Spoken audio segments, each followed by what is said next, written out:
먹는 것이고 나를 만든다. 안녕하세요, 리트작사입니다. 요즘 가장 핫한 영양소 중에 하나 뭔지 아십니까? 모두 아름다워지고 싶어하는 이너뷰티 시대인 만큼 콜라겐의 인기가 높아지고 있습니다. 그동안 콜라겐이 뭔지, 효과는 있었는지, 뭘 먹어야 하는지 제품의 함량 대비까지 다 분석해서 말씀을 드렸었는데요. 그런데 영상을 보시고 정말 많은 분들이 콜라겐을 얼마나 먹어야 해요? 언제 먹어야 돼요? 이런 질문들을 많이 해주셨습니다. 오늘은 속 시원하게 이 궁금증을 풀어드리도록 하겠습니다.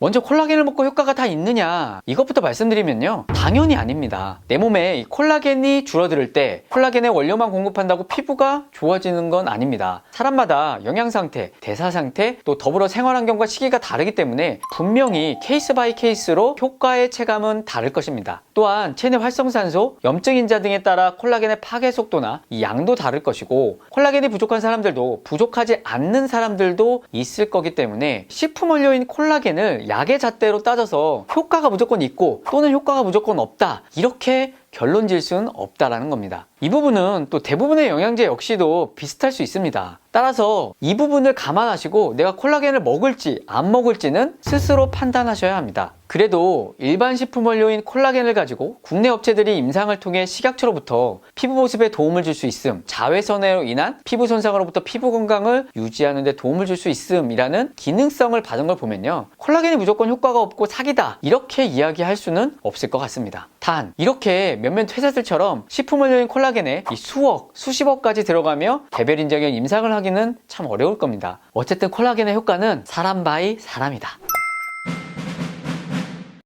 콜라겐은 낮에 먹어야 될까요? 밤에 먹어야 될까요? 또 공복에 먹어야 될까요? 식후에 먹어야 될까요? 정답은 언제 먹어도 상관없다. 그냥 편하실 때 드시면 됩니다. 콜라겐은 단백질이죠. 고분자나 단백질 덩어리는 사실 식후 소화효소가 많이 나올 때 드시면 좋겠지만, 요즘 나오는 제품들은 대부분 2000달톤 이하의 저분자 콜라겐이라서 콜라겐이 이미 분해돼서 작은 펩타이드이기 때문에 소화가 어렵지 않습니다. 그래서 굳이 식전 식후 따질 필요가 없다. 단 소화가 잘 안 되는 분들은 공복보다는 식후가 나을 수가 있다. 사실 콜라겐 자체는 비린 맛이 강하고 고유의 향이 있어서 역겨워하시는 분이 좀 있습니다. 또한 가루 타입 같은 경우는 용량이 높으면 높을수록 그 양도 많아지게 됩니다. 그래도 많은 분들이 이런 콜라겐 가루 타입들을 주스에 타서 먹어도 되느냐, 물에 섞어도 되느냐, 이렇게 물어보십니다. 정답은 본인이 편한 대로 먹어도 된다. 결국 단백질이니까 물에 섞는다고 주스에 타서 먹는다고 문제가 되지 않습니다. 단 너무 뜨거운 물에 섞거나요, 끓인 차에 섞는 건 주의하실 필요가 있습니다.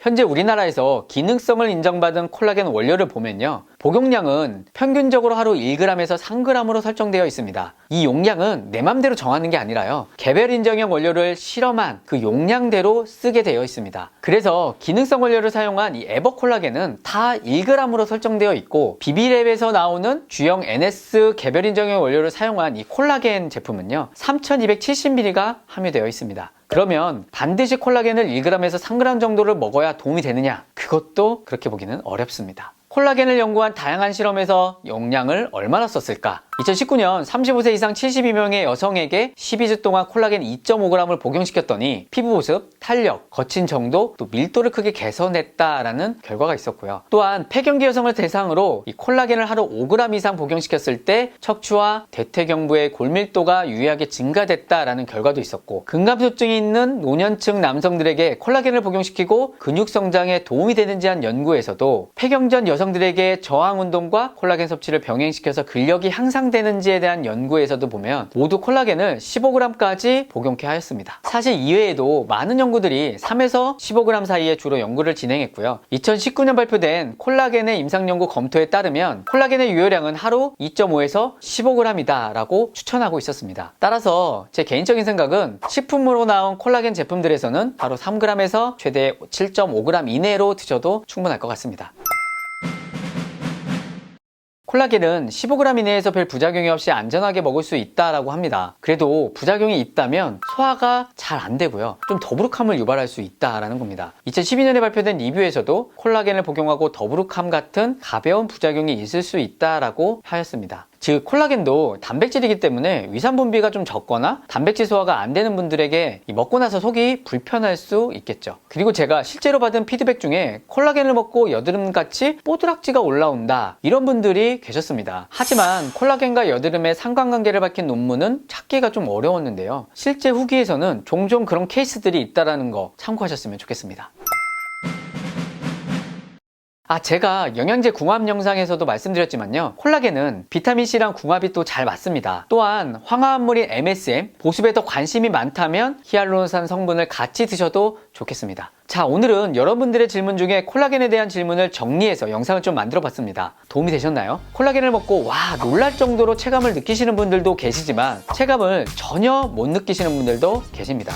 영양제를 약처럼 생각하지 마시고 그저 도움이 될 수 있는 보조식품 정도로 생각하시고 접근하시는 게 좋겠습니다. 항상 말씀드리지만 건강한 습관이 건강한 몸을 만듭니다. 소식하시고 좋은 음식 드시고 또 땀이 날 정도로 운동도 해보시면 피부가 콜라겐만 먹을 때보다 훨씬 더 맑아지고 좋아질 겁니다. 못 고치는 병은 없습니다. 못 고치는 습관만 있을 뿐입니다. 지금까지 리틀 약사였습니다. 구독을 원하신다면 이쪽, 더 많은 영상들을 보고 싶다면 이쪽.